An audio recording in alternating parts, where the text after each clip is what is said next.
alam ko yung magandang tinted mineral sunscreen, lalo na kapag dry skin kayo, ate. Ito yung pwede ko ma-recommend sa inyo. Ito yung Her Choice Premium Tinted Sun Shield nila. Ang kagandahan kasi nito, ate, meron na siyang titanium dioxide saka iron oxide. So yung titanium dioxide kasi is nakaka-help po sa ating UVB protection. Of course, alam niyo naman na yan, ate. And nakaka-help nga siya para sa mga hyperpigmentations, mga acne marks, ganun, para mas mag-fade po siya. And then yung iron oxide naman is nakaka-help din siya para malesen yung pagka-white cast ng sunscreen, and at the same time, nakaka-help din siya sa mga visible lights. Para protected din yung mukha natin sa mga visible lights, kagaya ng mga ilaw ng cellphones, mga tablets, mga laptops. Basta lahat ng pailaw, ate, oo. Alam niyo naman, te, ang bilis niya lang i-blend.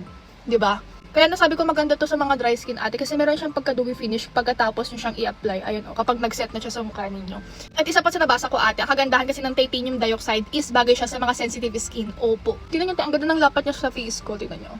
'Di ba? And wala siyang puti-puti kapag pinunasan niyo yung mukha niyo ng ganyan, oh.